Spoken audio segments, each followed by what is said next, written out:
हो गया, चलो बैठो। देखो, सबसे पहले तो तुम ये अच्छी तरह से जान गए हो कि प्रकाश वैद्युत प्रभाव क्या है। सिंपल तरीके से समझाना है कि जब धातु के पृष्ठ पर प्रकाश पड़ेला तो ओकरा से इलेक्ट्रॉन निकलेला, ये घटना के क्या कहल जाला, प्रकाश वैद्युत प्रभाव। ओकरा के हिंदी में ट्रांसफर कर देवे के बा कि जब किसी धातु के प्लेट पर, ठीक है, उचित आवृत्ति का प्रकाश डाला जाता है तो उस पृष्ठ से इलेक्ट्रॉन उत्सर्जित होने लगते हैं, ठीक है ना। इस प्रक्रिया को प्रकाश वैद्युत क्या कहते हैं, प्रभाव कहते हैं। तो इसी के बारे में आपको आइंस्टीन ने एक समीकरण दिया है कि आप प्रकाश वैद्युत उत्सर्जन की व्याख्या उससे कर सकते हैं। क्या समीकरण दिया है उसको पहले समझने के लिए आप ये समझिए कि अगर ये सोर्स है, क्या है, सोर्स है, तो किसी भी सोर्स से जो एनर्जी आती है वो ऊर्जा के छोटे छोटे पैकेटों के रूप में आती है, जिन्हें क्या कहते हैं, फोटान कहते हैं। मतलब आइंस्टीन ने क्या अपना मत दिया कि यहाँ से जो एनर्जी निकलती है ऊर्जा के छोटे छोटे क्या निकलते हैं, बंडल निकलते हैं। इन बंडलों को क्या कहते हैं, फोटान कहते हैं। क्या कहते हैं, फोटान। ध्यान समझिएगा। अब जब ये फोटान जब निकलते हैं और जा करके धातु के पृष्ठ से क्या करते हैं, टकराते हैं, तो एक फोटान एक इलेक्ट्रॉन के साथ क्रिया करता है। एक फोटान एक इलेक्ट्रॉन के साथ क्रिया करता है और यह इलेक्ट्रॉन इस पूरे फोटान की एनर्जी को क्या करता है, हम ग्रहण कर लेता है।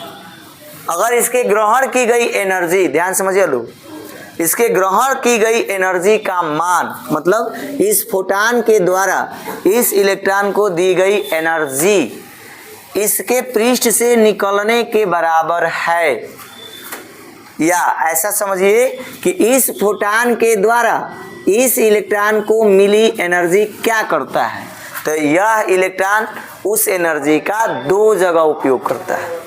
कितनी जगह, एक, जब इलेक्ट्रॉन को फोटान द्वारा एनर्जी मिलती है तो ये इलेक्ट्रॉन पहला काम पृष्ठ से निकलने में खर्च करता है, मुक्त होने में। क्या होने, मुक्त होने में। जैसे आपके पास मान लीजिए कि 100 रुपया कर्ज है, कोई आया मामा आपको 300 रुपया दे दिए, तो आप उस 300 रुपया का दो काम करेंगे। एक तो पहले जो 100 रुपया कर्ज में है, 100 रुपया उस कर्ज से निपटेंगे, अब बाकी 200 रुपया से मेला घूम के आ जाएंगे, यही ना करेंगे। चलिए ध्यान दीजिए। उसी तरह से आप जानते हैं कि इस इलेक्ट्रॉन को मुक्त होने के लिए क्या चाहिए, एनर्जी चाहिए। अब इसको एनर्जी दिया जा रहा है, तो जब एनर्जी वो लेगा तो करेगा क्या, दो काम।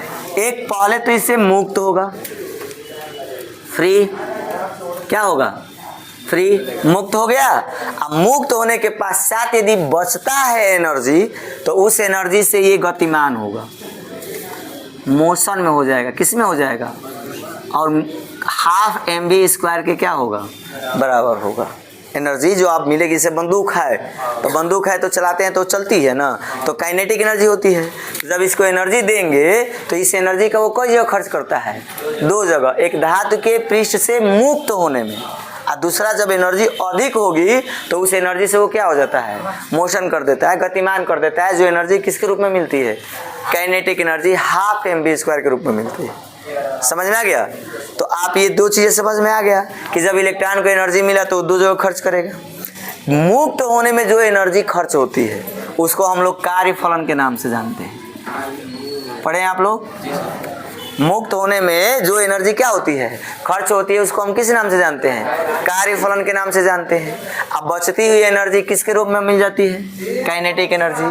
अच्छा, इलेक्ट्रॉन को एनर्जी दे कौन रहा है, फोटान दे रहा है। अब फोटान की एनर्जी कितनी होती है,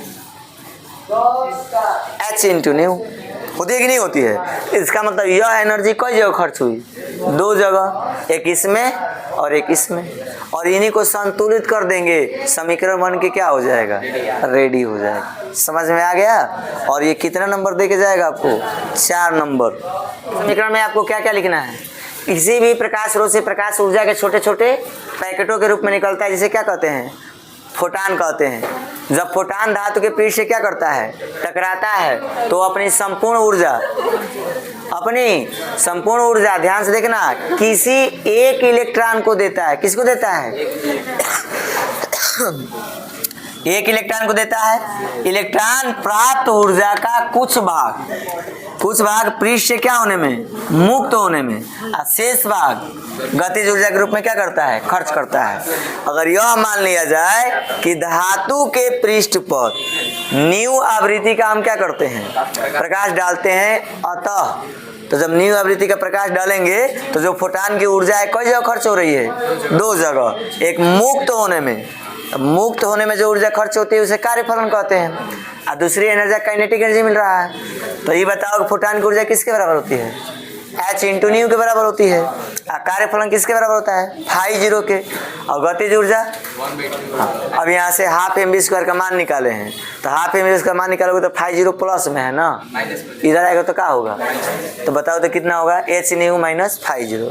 फाई 0 कार्यफलन जो होता है वो H इंटू न्यू 0 के बराबर होता है। किसके बराबर होता है? जहाँ न्यू 0 के बारे में जानते हो, जहाँ न्यू 0 क्या है, इसको देहली आवृत्ति बोलते हैं। क्या बोलते हैं? तो इस तरह से आपका हाफ mv² किसके बराबर हो जाएगा?